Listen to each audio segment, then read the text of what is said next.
Hello everyone, and hello Nadine. I'm Lisa Graves, and we are here for the 5, 8 and a half.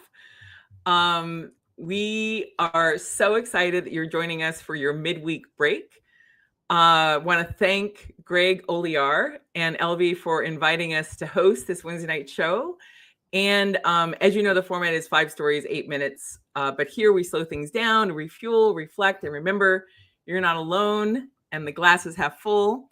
But before we jump into those topics, Nadine, how are you doing? What's going on? You know what? I'm not in my usual place here for our 4th show. I'm in an undisclosed hotel room as I make my way around the country. But I'm actually in a very good mood. I know that we have the glass half full as the last segment, which we always want to end on a hopeful note. But I'll begin on a hopeful note because legislative session in Florida has ended, and we stopped every one of the anti-LGBTQ bills. So that is, in a state like Florida, which we call the Death Star, the test kitchen for every hateful Project 2025 recipe. That feels very, very good. And then, and today I discovered that wideawakeamerica.org, my newsletter, is in the top 100 Substacks that are, the emerging class of Substacks. So that's pretty good stuff. How about you? How are you doing? That is awesome. I'm so glad that the Florida legislative session is over, and huge congratulations on your newsletter on Substack. I launched a newsletter today with Courier News. It's called Grave Injustice, which was the name of my podcast with them last year. So we had our very first newsletter go out over there on Substack. So that's exciting. But in the broader ecosphere, we had amazing news today out of North Carolina, where the advocates have been working so hard to keep the Republican loser of the North Carolina's Supreme Court race from stealing that election and canceling the votes of thousands of North Carolinians. He finally conceded, and so Allison Riggs will be in essence certified as the winner of that race because she did win that race. And Jefferson Griffin, who just had I don't know. I've thoughts about Jefferson Griffin. We should talk about him more another time. But just the audacity of this man to try to cancel Americans' votes, including the votes of service members abroad, it's just really extraordinary and gross. And when I was reviewing his campaign ad, I saw that before the election, he had in his bookshelf the Dewey beats Truman headline up on his bookshelf. So that dude who's Dewey actually finally conceded. Didn't know he was Dewey. I didn't know. Yes, yeah, exactly. He was Dewey, didn't know it, and now he's done. Now he's done. Listen, it's great to start with some good news because one of our rules is no doom scrolling. We're going to tell you what's going on. We're going to talk about it with no punches pulled. But, I think the theme there is that you got to push back no matter what. Sand in the gears at all times, even in places where it feels like they've got a super majority, even in the places where it feels really tough. We keep pushing, and we're going to break this authoritarian machine. Yeah, it's been rough to figure out which 5 topics. We could be talking about the 133 cardinals who are right now deliberating who the next pope is going to be, but we're going to tackle that next week because we're going to have a special guest who's got the inside skinny on that process and what may emerge from that process. So that's right. And I was going to say, in response to North Carolina, you said we have to stay the course until we prevail, which reminds me that I've been meaning to say, I'm so sorry to our listeners that I have been pronouncing Greg's name wrong. It is that I started reading him before I started learning how to pronounce his name. And so it was cemented in my brain, kind of like words that I learned as a kid, like hyperbole versus hyperbole. Right. Things like that. There was an incident in which I once thought that the word horizontal was that I thought that the word horizontal was pronounced differently or the word horizon. Sorry, horizon versus horizontal. I called them I called the horizon the horizon. That was an unfortunate pronunciation. Horizon. Are I kind of aside like from the sound of that. the worst by far, Yes. besides mispronouncing my friend's name, cemented in my synapses the wrong way, was when I thought that there was a car that was called a Bamubwa. Turns out that is not the proper pronunciation. So just wanted to get my apologies out of the way. I am on track. I'm on track. But we do have 5 topics, 8 minutes. And the first one that we chose to go with today is what we call schmonstitutional. It's something right. that constitutional, schmonstitutional. Yeah, constitutional, schmonstitutional. Because as many people know, this weekend, Trump was interviewed on one of these Sunday shows. I think it was CBS News. And he claimed that he didn't know whether he had to follow the Constitution. He asserted he didn't know whether he had to follow the due process clause that's in the Constitution twice. He claimed to have brilliant lawyers. Now that is heavily disputed. But this notion that this man who just over 100 days ago took an oath, hovering with his hand, hovering over the Bible, to assert, to the American people, to the world, that he was going to uphold the Constitution, a Constitution that he apparently, we've already discussed the fact that he has likely never read any of it, probably not even the entire First Amendment of the Constitution. But right there in the Fifth Amendment is the Due Process Clause, and the 14th Amendment is the Due Process Clause, plain as day. And so we're in, this notion, this world where the president of the United States apparently thinks the Constitution is just optional and he can just disregard it at will. And that's not good. That is not a good thing. There's more to it than that, but let me just pause and say, right, you believe in the Constitution, at least as it exists in terms of due process rights, right, Nadine? Like constitutional, schmonstitutional, this is a new... I don't know anymore. I'm not sure. Is it, should we abide by it? No, of course. In fact, I know that you carry your own Constitution at all times, and we probably all ought to be doing that these days. But of course, he has, his contempt for the Constitution is so apparent. He's openly suggesting a third term. He's, the mass deportations where he's actively evading court orders. He's going after 60 Minutes for billions, as a to intimidate media from covering anything that might be critical of him. And, this isn't hyperbole or hyperbole. Thank you. It's real. These are these attacks, these extended attacks on institutions like Harvard, not because they did anything wrong, but because they represent expertise, history. They challenge him. So we are really at the end of all of these fights is a fight for democracy. And at the core of that is, will we stand up, or is he correct that he can flout the law and that his base will stick with him? We're beginning to see that people are abandoning him. His numbers are cratering. He had the worst numbers of any 100-day numbers of any president since they began tracking those numbers. But I think one of the things that's really interesting is even among the MAGA faithful, he has lost a quarter. One out of 4 now says they either completely regret voting for him or are deeply, deeply disappointed. And that's before people start going to grocery stores and can't get the things that they're used to getting because of the tariffs, or they're going to be paying 145% more for goods because of the tariffs. So, keep it going, sand in the gears. That one grain might not feel like much, but that could be the one that completely derails the machinery altogether.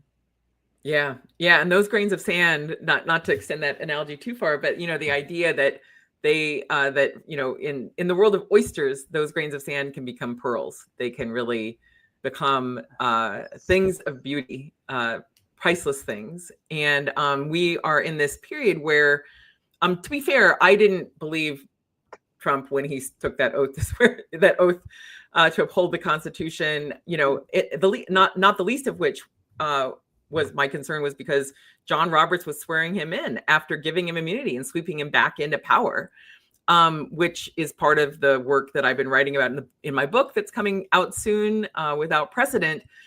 But this notion that, notwithstanding the fact that John Roberts orchestrated unprecedented immunity from criminal prosecution for Trump, there was still this, at least as a formal matter, on the day of inauguration, this promise, this pledge that they both enacted, in essence, that he would uphold the Constitution, and he hasn't. And then you have all this other chaos that he's been causing, including these attacks on the National Endowment for the Arts, which is one of the biggest grant makers supporting arts in our, the biggest grant maker actually, and cumulatively for communities across the country, attacking the National Science Foundation, NOAA, issuing that ridiculous order, assailing the Smithsonian institutions, the museums at the Smithsonian, his sort of obscene takeover of the Kennedy Center, and now he's offering some sort of fundraising thing where people give $1 million to the Kennedy Center.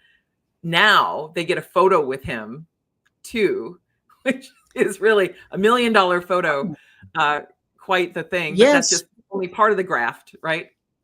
Right. He's got this crypto scheme too. The top purchasers of his meme coin get invited to a special dinner. I mean, it is corruption in broad daylight. It is a violation of every kind of ethics, and it's clearly how he has just conducted business his whole life.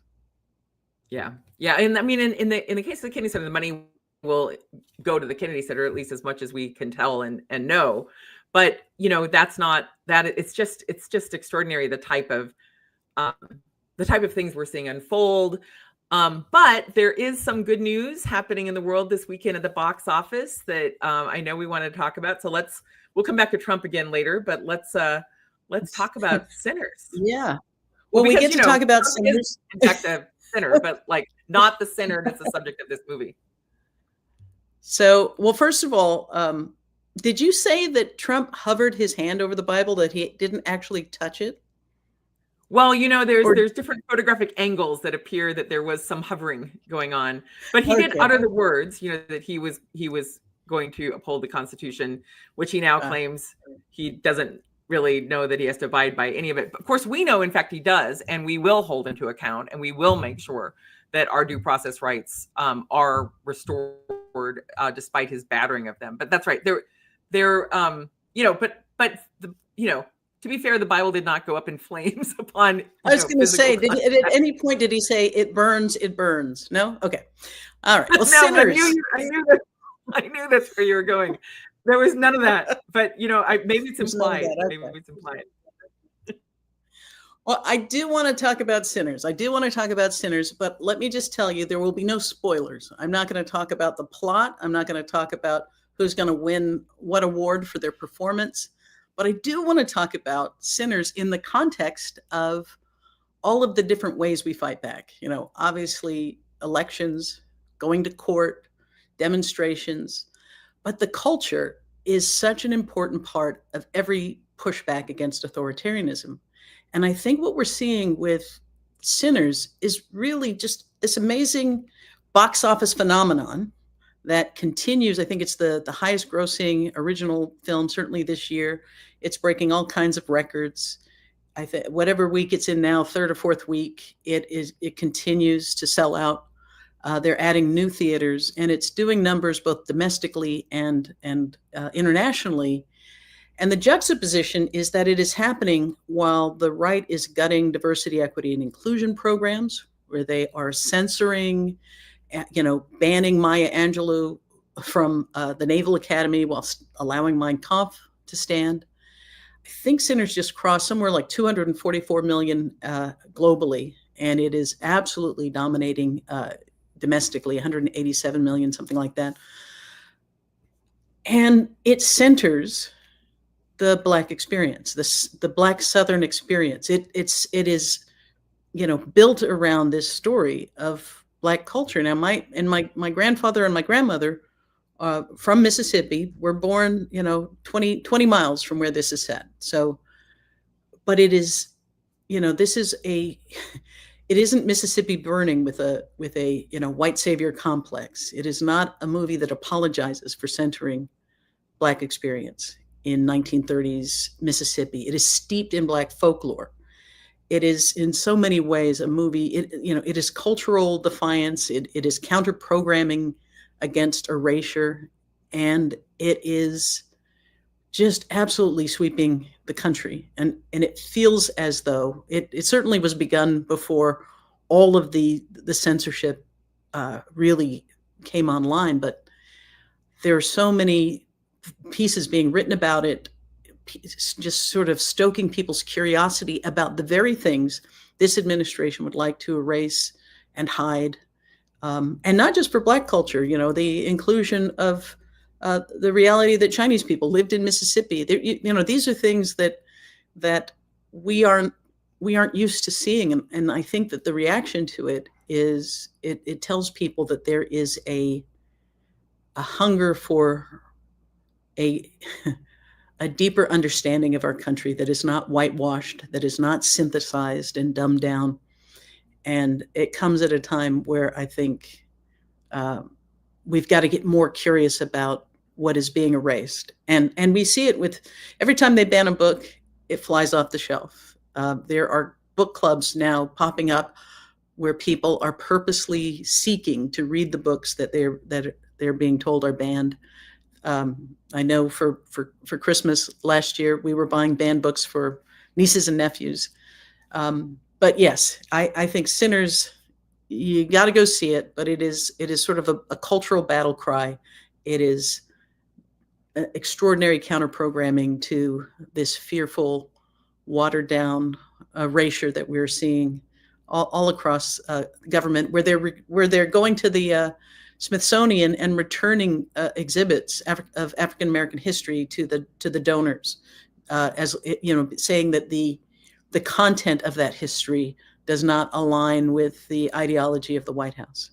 So this is a really chilling moment that we are seeing these things unfold, and simultaneously we've got to lean into these places where the culture is fighting back.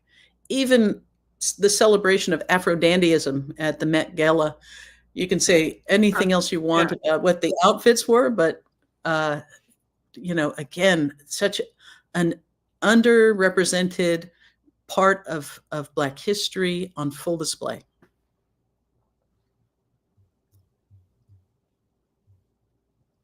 Yeah, really. So, no, go ahead. I was trying my best not to give away any spoilers, which is a real danger when talking about.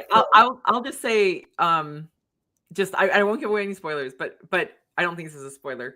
But I haven't seen it yet. It's on my list. I'm definitely gonna try to catch it this weekend. The promo reel was fantastic, and and I do watch the fashion mag, so I saw a promo for Michael B. Jordan, and him in two different suits at the same time. So that was a thing that was on the fashion show, like just the amazing story. And the thing about the preview is that it features the music of the blues, and it's just a gorgeous promo. And I couldn't help but be reminded of Robert Johnson and the stories of the creation, the launch, the invention of the blues. And when I went to sort of go back and check history, I did not realize that Robert Johnson, the sort of the founder in essence of the blues, and I think he's in the Rock and Roll Hall of Fame as like the first rock and roll star ever, but he was only 27 when he died. He had made such a mark in such a short period of his life on this planet, and to help launch this whole musical genre, this amazing genre that I think the film makes a nod to in terms of just the power of music. So that's all I'll say. I hope I didn't step on anything related to revealing the outcome of the film. Yeah. I think if something is in the trailer, I think it's fair game. Okay. I think trailers All are right. fair game. Yes. But yes, so cultural counter-programming and finding ways to deliver messages that are not in the same way that the mainstream kind of brings us to our third segment. And our guest today has spent decades turning newsrooms inside out, calling BS on the stories the mainstream won't touch. And you probably have heard of him if you are on Substack. He is the mind behind The Fucking News, the razor sharp newsletter and podcast that slices through political spin with a mix of progressive clarity and deadpan fury.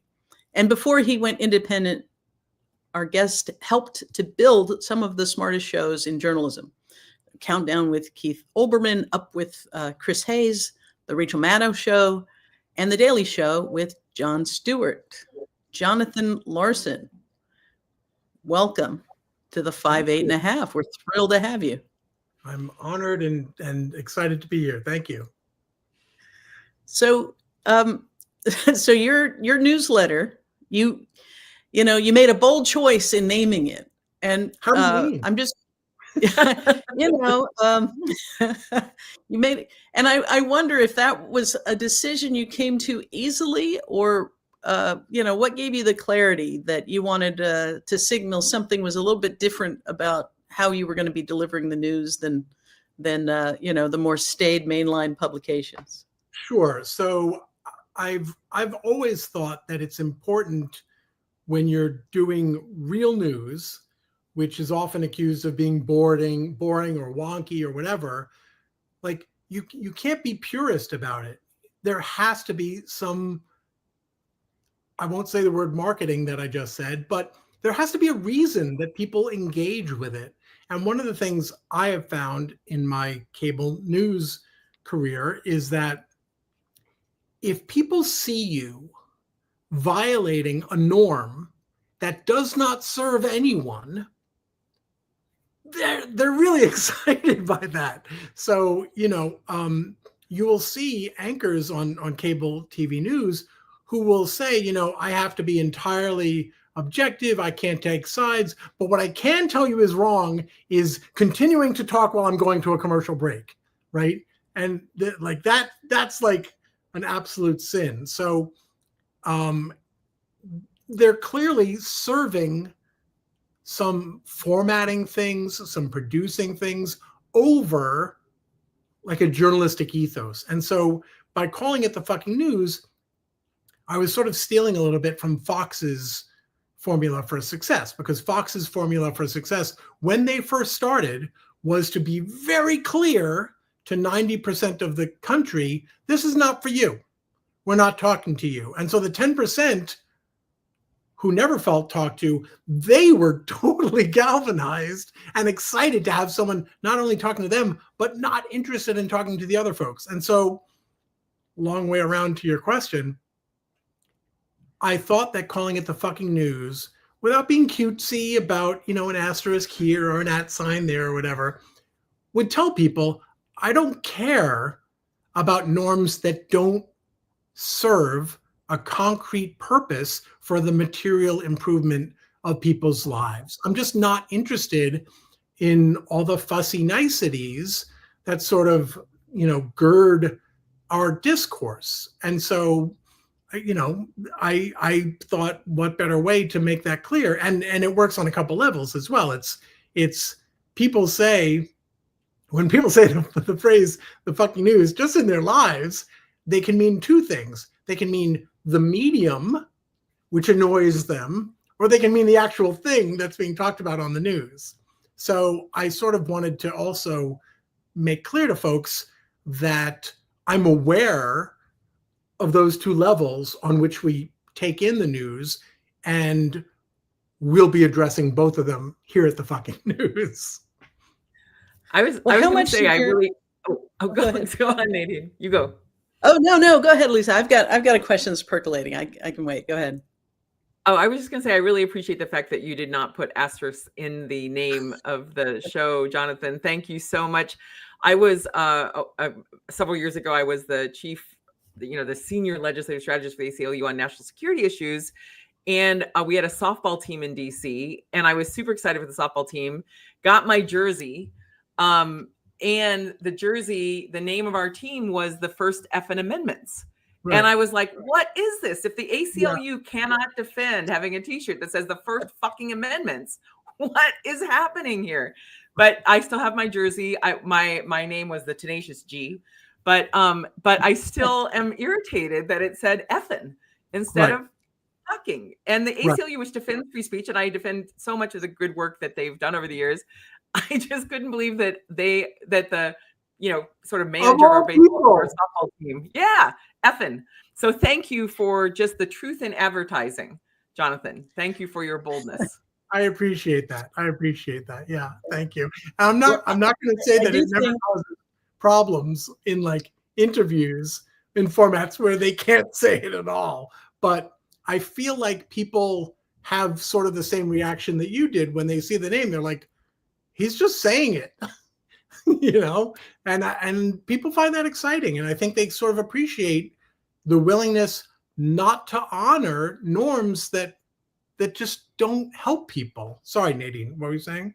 Oh, no. I'm fascinated by this. First of all, I think it's brilliant marketing because how many people say that every time the news comes on?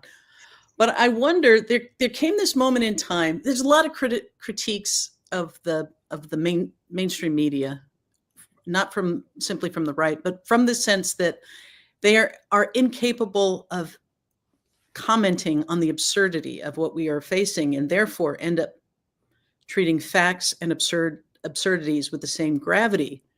And really, they just transfer the gravitas of fact to their absurdity, right? And so there came a time, especially around The Daily Show, and I'm wondering if this is part of your inspiration, where people were saying The Daily Show was doing a better job of providing news because it wasn't afraid to call things absurd. So how much of that ethos sort of informs why you put this newsletter together and how you approach covering the news that lets people know, we're not going to stand on ceremony. We're not going to apply these outdated, failing conventions. We're really going to go at it in a way that resonates. So one thing that kind of makes me crazy is when mainstream or corporate or legacy, whatever you call them, media folks say, look, we're impartial, we're unbiased, we're objective, all of that. And the sort of unexamined element of media bias, which is inescapable and irrefutable, has nothing to do with how you write about the subject. It's about what are you choosing to talk about. And what you choose to talk about, whether it's on TV or on the front page of the New York Times, that is inescapably a subjective decision. Because regardless of what you say about it, you're saying this matters today, right now. And that can only be backed up if you have a value system, which is where it gets subjective. So the sort of genesis of the fucking news is kind of related to The Daily Show, in that the Daily Show ethos for deciding what to talk about was, yes, not being afraid to say this is not so bananas, but their job was, as a Comedy Central show, to make comedy central. And so they would choose stories based on what's the funniest crap out there today. And I thought, I was by far the least funny person at the Daily Show. And because I came from, sort of straight journalism, and I thought, is it possible not to choose stories based on what's the funniest, but what's literally the most important today, right now, regardless of how wonky it is, regardless of how difficult it might be to explain. What if you actually had to take those stories, the most important stories, based on my value system, of course, which, by the way, is like concrete material impact on people's lives, and you had to make those work as, if not haha funny, at least engaging and compelling and memorable. And even in some weird way, I get this all the time, like my readers, news fuckers, as we call them, they'll say like, I don't know how you make the most depressing news fun to read, but thank you, I guess. It's a very weird space to operate in, but the point isn't that it's fun or that it's serious. The point is that they'll engage with it, right? And you use whatever the dessert is that you mix in there, they're eating their veggies as well, because it'll be pretty policy heavy stuff. I did a pretty long piece, a bonus story today on tariffs, which had all kinds of charts from Wall Street analytical firms and really sort of, I talked to a former Biden Treasury guy, and it all sounds like the most horrific reading experience you could possibly imagine. But I throw in a few F-bombs, as the ACLU would say, and, you know, a few sort of like self-deprecating or linguistic asides, and people engage, which is, you know, super heartening and gratifying. But it also means that, like, you know, people are willing to think more deeply and not just knee-jerk, because that, to be honest, is another thing I try to avoid, is like the knee-jerk anti-Trump stuff. Like, it's important, I think, to actually see what's actually happening and not just say everything he says is bad, it's because of his innate evil. You know, that to me is like a terrible explanatory mechanism for human behavior. So I hope that I get people's trust to let me explore possible alternate theories other than just, he's a bad man, you know? So it's all kind of mixed in there. That's what I'm trying to do.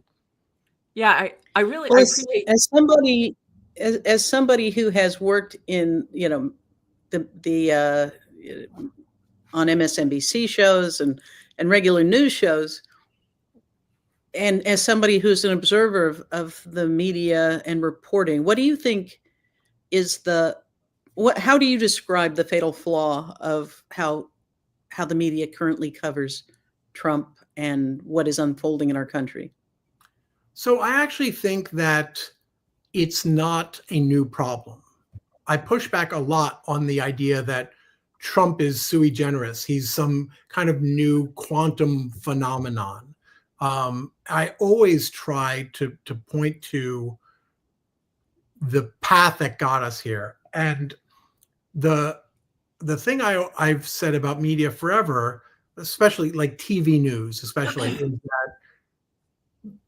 that there's virtually no training for folks who do most of these shows. Yes, especially on air, are seasoned reporters and journalists, but the people behind the camera, a lot of them are just folks who like were hoping to get onto Fallon or into sports when they were young. And so my own background, I actually started as a print reporter in Brooklyn, and every week I had to come up with 10 damn stories about Bay Ridge, Brooklyn, right? There's no, I can't read the New York Times to pick that up. There's no way to do that. So I had to be the one to decide for myself what's important here. And then I had to tell the story in a way that justified that decision and also was accessible to everyone. I had to, you know, I was going to be out on the streets and see those folks, and the state Conservative Party chair, he was going to need to take me seriously, which meant I had to take him seriously and treat him with intellectual good faith. So what I sort of found over the years, it took me a long time to figure this out because I'm not super bright and I tend to assume a lot of meritocracy that I should not. But there are two essential skills I think we should have in, especially our on-air, the people who produce TV news. One is, how do you recognize a story that's important, even if, especially if, it does not appeal to any of our instincts about what's interesting and important, right? That, I think, is super key. And the other thing I would say is, okay, once you've identified this super boring thing, let's take the Commodity Futures Modernization Act, and you've said, oh, this is super important. The next thing, the second skill that you need, I would hope, is how do I tell this story so that it feels just as compelling, just as interesting, and inspires just as much engagement as the stuff that's totally instinctive and totally intuitive knee-jerk reaction. So in my experience, that's pretty tough to find. And I think that sort of undergirds a lot of most people's frustrations with what we get. Yeah, I really appreciate that notion of, what's important and, justifying it. One of the things when I moved from DC to Wisconsin, I had this sensation that I had not experienced before, which was, wow, there's just as much crime in Madison as in DC. When I was watching the evening news, trying to get myself oriented to my town. And then I realized, no, that's not true as a per capita matter. It's not true. There are serious racial inequities in the Wisconsin criminal justice system, but there was not the same amount of crime. There was the same amount of news about crime, because the evening news formula is basically, for most local stations, is basically 7 minutes of crime headlines, just kind of free news from the police to just tell you about some crime. And in a town like Madison, they're picking up crimes from like 200 miles away in order to fill in that 7 minutes. Then 7 minutes of weather, because we really need to know on a micro basis that this place is 34 degrees and this place is 33 degrees and this place is 36 degrees, as if that matters at all. And not just 7 minutes of it, like the promo of it, then more of it, then micro discussion of a single degree of difference in an area. Then 7 minutes of sport. Now the weather news, until recently, I suppose under Noah's decimation by Trump, but that weather news is predominantly fed by government, so it's sort of free. They have their Doppler radar, but like basically it's subsidized, so that's cheap. They can do that. And then there's 7 minutes of sports, which is, I love sports in some ways, some things I don't love, but it's 7 minutes of free news about, a really profitable industry, super profitable industry. And every once in a while they'll tuck in like a good news story, not really covering in many ways what's happening. And then when they cover what happens in the legislature, typically it's after the fact. They passed a bill. They're not telling you about who's bringing this bill forward, who's behind it, what industries pushing for this dreadful thing, and what's happening in real people's lives. They just tell you, like, as a headline basis, what happens after the fact. So that realization of that formula, which should have been obvious to me before, but I wasn't really paying attention to it, that's everywhere. And it's such a distorting thing. People who want to know what's happening, and I guess they're told that they really need to know the weather in that detail.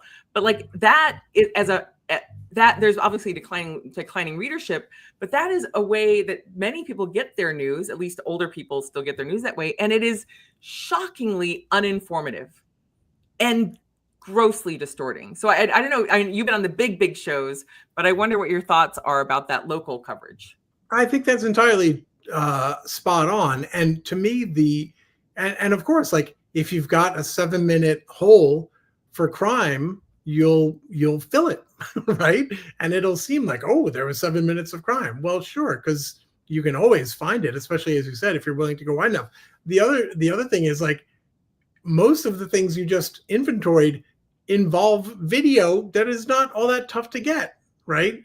So it's easy, and it has that instinctive appeal, right? It's hard to do the legwork involved to identify a state assembly bill or whatever it might be when it's first introduced, and then do the legwork to investigate and figure out, oh, this is a policy change that will have material impact on 500,000 people in Wisconsin or whatever it might be.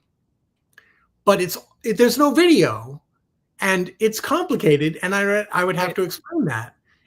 And more terrifying, I would have to pitch that to the assignment desk, and they would have to say, wait, what's the, like, you're just talking an entirely different language at that point. Now, there are stations out there that do that, but the vast majority, I think, are in the model you talk about. And the other thing I would say that's so fascinating about this dynamic to me is that I think if the billionaires who own, like, the local station chains and the massive media outlets, I think if they understood just how much better it could be and still win, right? Like, as I said before, like, it's really important to win. And I if I pride myself on anything, and I do, like a fair number of the shows that I've done, like, people would talk about them. They were engaged, and it showed up in buzz or critical acclaim or ratings or all three. But like, those are the things that the owners want. And in some ways, like, people will say to me all the time, they just want ratings. And I would say, I wish, right? I wish that were the case. Right. Because my sense of it is that the billionaires who write the checks for this stuff, in some ways, they're maybe overly precious about it, like not intervening enough and saying, hey, so how you've been tossing the same crap on the air for decades, and how we're going down? Let's not do that anymore, right? You would think the people with money on the line here would say, hey, like the local news you described, Lisa, they're probably losing viewers and have been for quite a while. I don't get where the rich geniuses aren't saying, hello, we're gonna do things differently now. I don't know exactly what it's going to look like, but it can't be this anymore. Yeah, but see, I think the issue there is an assumption that what they're trying to do is create really good product that draws viewers and funds. And I think it's more like hedge funds. I think that it is a loss leader. It's like Elon Musk buying Twitter to control the story. I see those supercuts of Sinclair anchors all reading the same, thing, all with the same inflection. Yeah.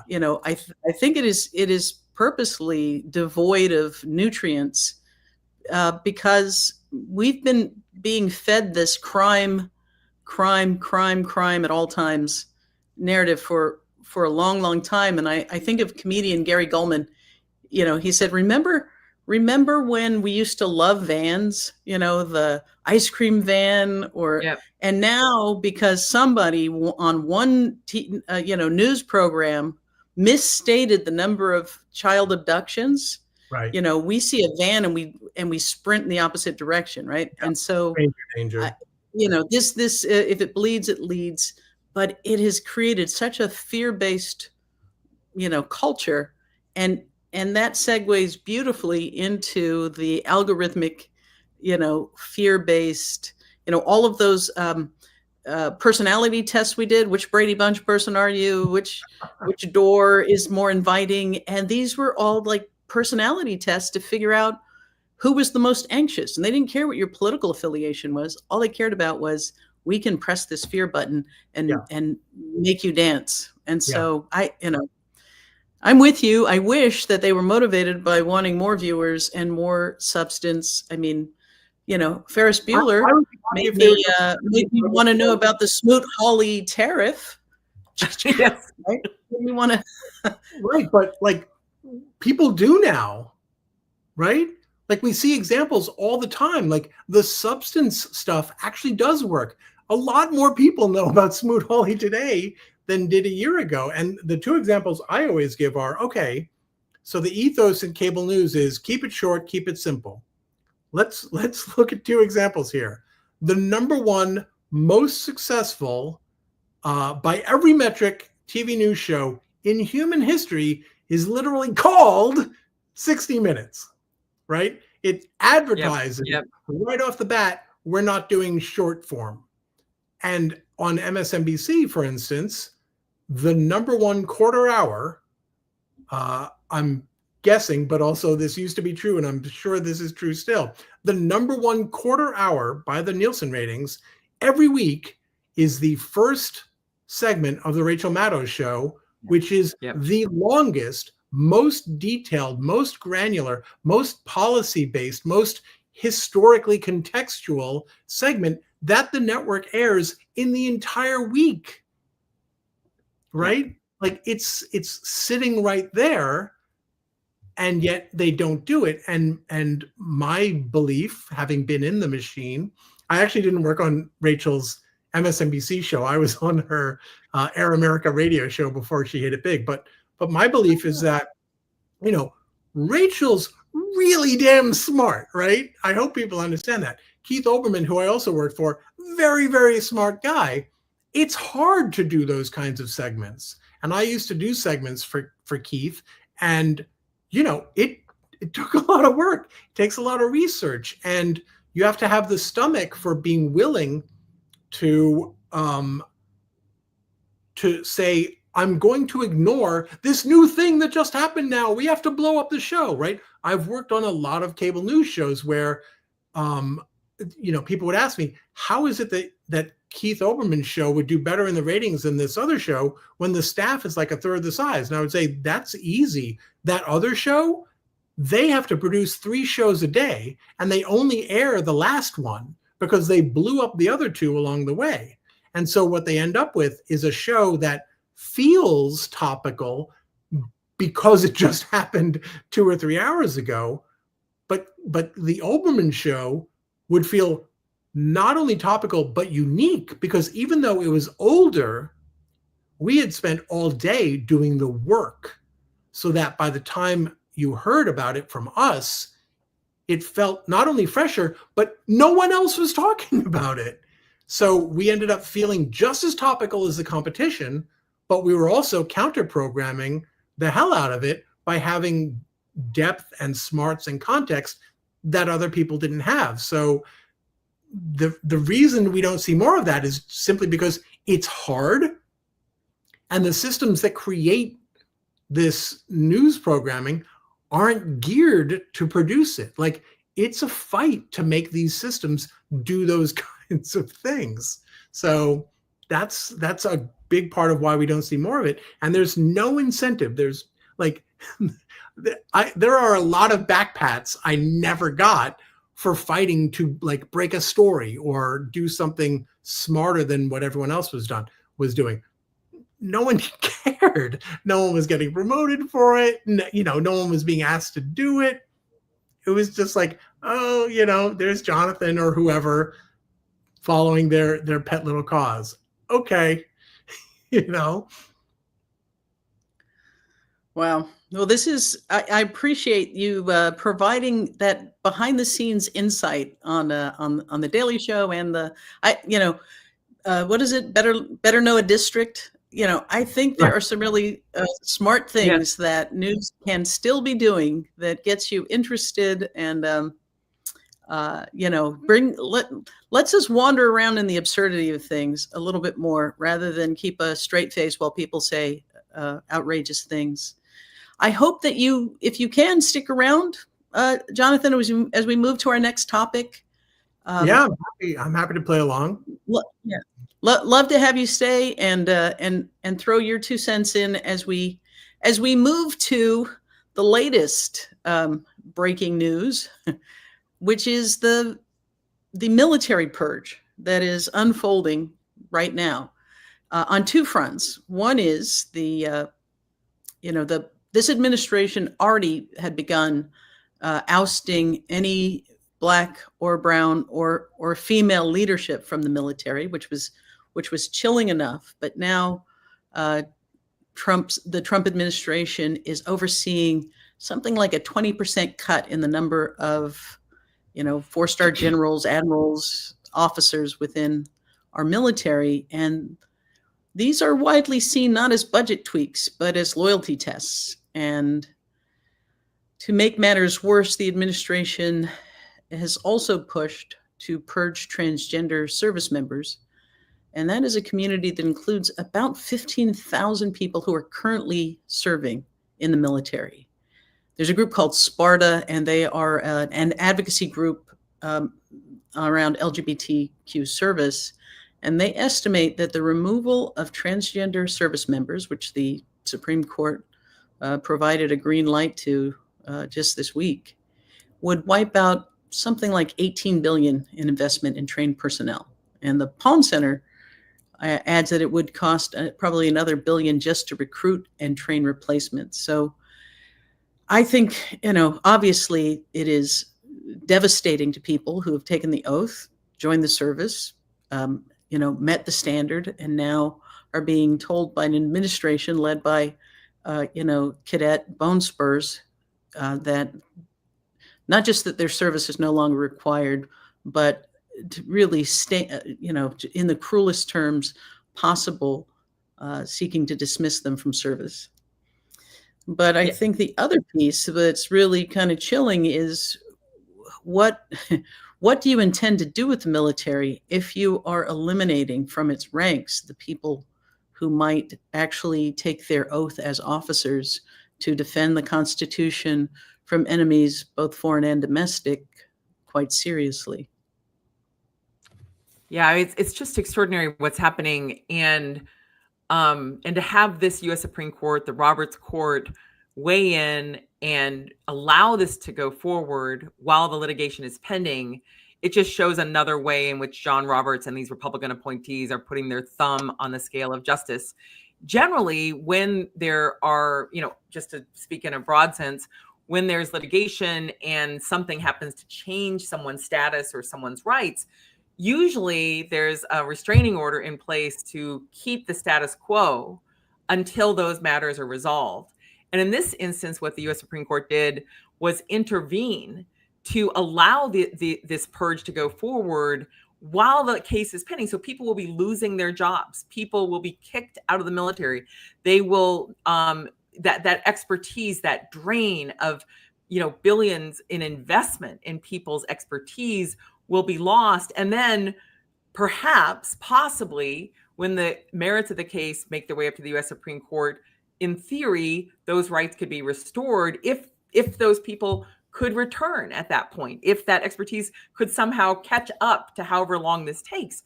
But the basis of this order, the order that Hegseth issued for the Defense Department, is this idea that that trans Americans, that they are incompatible with the high mental and physical standards necessary for military service. Well, first of all, the Defense Department, in the form of the Secretary of Defense, Pete Hegseth, it's being helmed by someone whose actions have demonstrated that he does not have the mental and the mental integrity and the ability to actually lead our Defense Department. And yet, on a macro basis, without any individualized determination of any person's rights, of their performance, they are purging people who have never been accused of rape, never paid a victim, a person to settle a sexual assault allegation, who've never been, in the reporting of Jane Mayer, which they dispute, who's never been fired from a job basically for mishandling money. These are people who have not been accused of being, drunken fools who are, making, in general, making passes at people, at their subordinates. These are not people who have been accused of outrageously shouting "kill Muslims" in bars. Every single one of the people who Pete Hegseth has removed, I'm certain, has more integrity, more training, more capacity than the head of the Department of Defense. And yet these brave individuals, brave both in terms of their determination to serve our country, as you mentioned, Nadine, their devotion to protecting this nation, they are losing their jobs, both the trans members and also leaders, as you mentioned, brown and Black leaders, women who've served with integrity, who have nothing but positive comments in their files, have lost their jobs to the most meritless person to ever lead the Department of Defense. And so it's insulting, it's outrageous, it endangers us. And this U.S. Supreme Court is aiding them by allowing this to continue rather than holding the status quo in place so that the actual litigation of whether this is permissible, these types of firings and purges are permissible under our law, waiting for that to be resolved on the merits. And so it is really a sad day for America to have this court aiding Trump in this way, in a way that actually literally makes the world more dangerous for us by removing people of merit and integrity arbitrarily and with sort of just really grotesque discriminatory motive. Well, I would say if there's one redeeming feature of the Trump administration, and I'm not saying there is, but if there is, it's that they're so amateurish and clumsy and clownish that everything is absolutely transparent. So the first executive order, which got shot down, trying to purge the military of transgender people, members of the military, was so just rampantly anti-transgender that a judge said it's just rampant with animus, right? And in the law, Yep. you can't do something just because you hate those people. And so they're as you mentioned, Lisa, their argument is that being transgender first it was like dishonest, and now it's just like you don't have the mental integrity. I don't even remember. I looked at Hegseth's memo, but it's such clear crap. And I actually went and I looked at both the GAO and the Heritage Foundation. Heritage Foundation, not exactly a progressive bastion. They both did recent reports. They do regular reports on military readiness. And after Biden permitted transgender people to come back and serve openly again, they did these assessments on military readiness. And some units did well and some branches did not well. There's no mention of transgender people in any way, hampering U.S. military readiness. And in some ways, the memo on the force reduction, right, the 20% reduction on flag officers and four-star generals, it's so transparent because they've not done any kind of work to assess how many positions should be eliminated because there's an optimal structure that we need to pursue, or how many people are not up to snuff. It was literally round numbers for both that were literally exactly the same. So the absolute arbitrariness of 20%, let's go with 20%. I'm sure ChatGPT generated these numbers just like they did the tariffs and end up putting tariffs on an island made up of only penguins, right? So, yeah. So I think, look, the way I look at a lot of this stuff is there is unfortunate, super regrettable, tragic stuff that's going to happen to people's lives. Transgender people who are out there serving with merit, with commendations, who the only problem with which is maybe there are a-holes in their units who can't deal, but that's a them problem. And then you've got long-time, decades-long veterans who have risen through the ranks, served honorably, upheld the Constitution. They're all going to be pushed out, and that's all terrible to tens of thousands of people. But the long term is, right, the way I look at the second Trump presidency is it's civics 101. And we've got a lot of people in this country who never took civics 101. And so they believed the crap that they heard last year. They believed it about transgender people. They believed it about immigrants. They believed it about people of color. They believed it about women who want to have abortions. They believed it about poor people. They believed all of this stuff about whoever the other happened to be that day. They believed it about the government, right? And we're seeing everywhere the Trump administration turns its focus, what are we seeing? We're seeing public opinion change against them, against the myths and the fanfic that have been put out there about these folks. So what's going to happen with the military? My guess is, call me crazy, that the military, the U.S. military under Pete Hegseth, even post purges, might not be the most, fit, super sophisticated fighting operation in human history. And people will realize, oh, that thing you were yelling about, that had nothing to do with anything. I mean, we've already seen it with Trump surrendered to the Houthis yesterday, right? They tried bombing them for 2 months. And then at the end of that, they were still able to bomb the airport in Tel Aviv, right? We're seeing time and time again they're teaching us the lesson that the things we say are necessary, the ways we want things to be done, it turns out that's just because that's who we are and that's what we want to do. And people are learning day by day that doesn't necessarily work out. And people are I think, are figuring that out. So I hope that's a long-term takeaway. And it is tragic, and hopefully their clumsiness about it means that they lose a lot of court cases as these people sue. But you're certainly right, Lisa. In the meantime, people's lives and careers are being absolutely upended, and it's tragic, and it's so needless. Yeah. No, listen, if the FAA is any indication of what if they do to the military what they've done to the FAA, I think it's going to be increasingly obvious that blaming everything on DEI and purging good people is going to be a problem. Yeah, people will be nostalgic for when the F in FAA stood for federal. Yeah, that's right. That's right. Well, I think that my co-host has been knocked offline. Hopefully, she's dialing back in.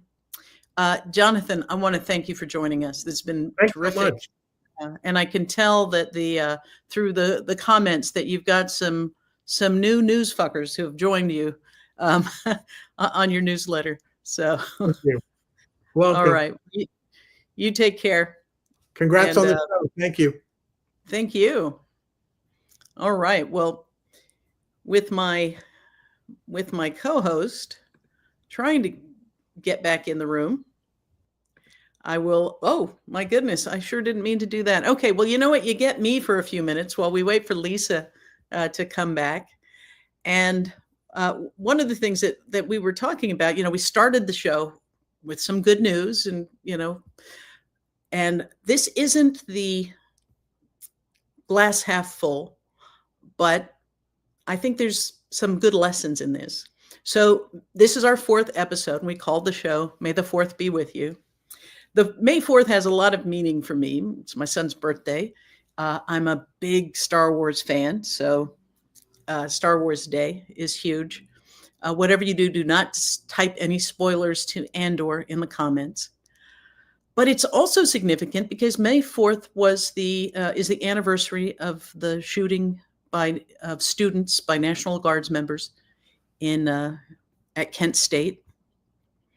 It is also the day that the Freedom Riders in 1961 got in buses in Washington, D.C., and many of them, both black and white, wrote their last will and testament before taking that journey south in order to test whether anti-segregation laws were being enforced.